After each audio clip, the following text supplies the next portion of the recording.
L'objectif, il est simple. Quand on va avoir les doses de vaccin, il faut qu'on soit prêt à pouvoir vacciner les gens. Et donc, on s'est demandé dans notre région, comment est-ce qu'on peut contribuer utilement. Et le plus utile qu'on puisse faire, c'est avoir des centres de vaccins où tous les gens qui le souhaiteront pourront venir facilement. Ça veut dire qu'il faut des places de parking. Ça veut dire que, comme vous le voyez ici, il faut des grands volumes. Et ça veut dire qu'il faut aussi des centres qui ont une capacité d'extension. Au fur et à mesure qu'on aura plus de doses, ce centre peut en faire plus. On va commencer, demain, on sera aux alentours de 400.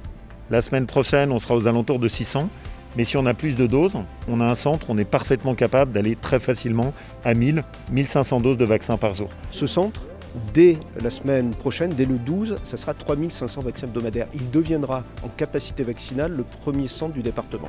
Donc on ne sera pas encore aux 1000 jours, puisque ça doit nous faire du 600 jours, mais on voit que d'emblée, il est calibré pour, et c'est comme ça qu'il a été voulu, le centre qui aura la capacité, la surface de capacité la plus importante.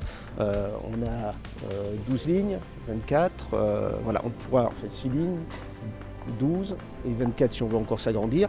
Évidemment, il aura vocation à monter en puissance, à absorber on ouvrira la vaccination à d'autres catégories de personnes. C'est un outil supplémentaire qui vient compléter les lignes existantes qui sont dispersées dans tout le département, qui vient permettre l'accès au plus grand nombre directement sur un site central avec beaucoup de facilité sur des lignes qui vont être développées au fur et à mesure que le vaccin va arriver.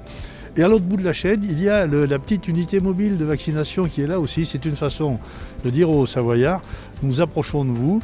Ici, nous avons nos lignes classiques. Nous allons très très près de chez vous, y compris chez vous, quand vous ne pouvez pas vous déplacer. Voilà, nous sommes tous solidaires, l'État qui organise, l'ARS qui nous garantit la fourniture des vaccins, c'est ça l'essentiel, et les collectivités, ici une mairie, le site de Roche-Expo, la région qui fait un effort extrêmement important, je les remercie d'être à nos côtés, le département directement et indirectement avec le service d'incendie et de secours.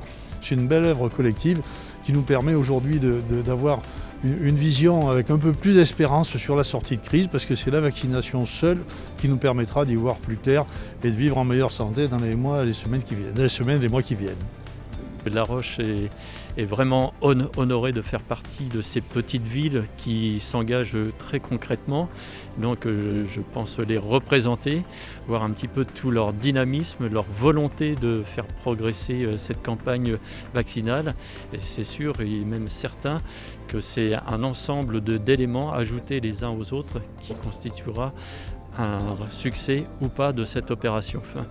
Donc au niveau de la capacité du hall à agrandir, on a un deuxième hall de la même dimension, ce qui est assez exceptionnel pour une petite commune et qui montre son dynamisme. Voilà, donc c'est vraiment, on sera au cœur du département et au cœur de l'action. Alors à partir de demain matin, il y aura 24 personnes mobilisées sur tous les métiers.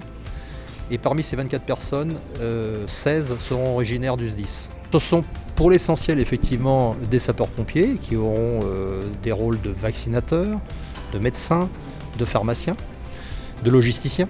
Mais il peut aussi y avoir quelques personnels sur des fonctions administratives de soutien. Des choses ont évolué puisque récemment, un texte de portée réglementaire a autorisé des sapeurs-pompiers secouristes à vacciner, c'est-à-dire à injecter la dose vaccinale sous le contrôle de professionnels de santé, dès lors qu'ils seraient formés pour cela et que ce soit réalisé et attesté par un professionnel de santé.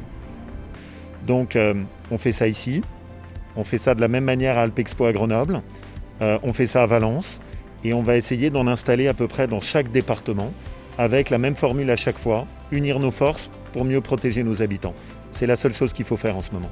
Pour que les gens se mettent un peu en tête, du côté de la région, c'est 140 000 € de financement pour les frais administratifs. Le département de son côté, Christian Monteil en parlera sûrement, c'est à peu près 50 000 €. Et puis il y a les frais de l'État avec l'achat des vaccins et l'indemnisation des gens qui vaccinent. Donc oui, c'est un gros budget. Mais précisément, si on a bien géré la région, c'est pour pouvoir financer ce genre de choses. Et ma conviction, c'est que là, ce qu'on fait, il ne peut pas y avoir plus utile. Si on veut en sortir, il faut qu'on se vaccine. Et donc, c'est de l'argent qui est bien dépensé. C'est la chose la plus utile à faire en ce moment. Le département participe financièrement. On a 3 ou 4 tickets de 50 000 €, un pour le personnel, un pour la prise en charge des repas, un pour la mise à disposition des sapeurs-pompiers. Il faut savoir que les sapeurs-pompiers vont représenter à peu près 40% des personnels pendant une durée de 5 mois. Voilà, donc chacun apporte sa contribution, la région qui apporte une contribution importante et appréciée, le département qui à sa main fait ce qu'il faut, et puis bon, il faut les vaccins, il faut que les vaccins soient disponibles, et ensuite on va gagner ensemble.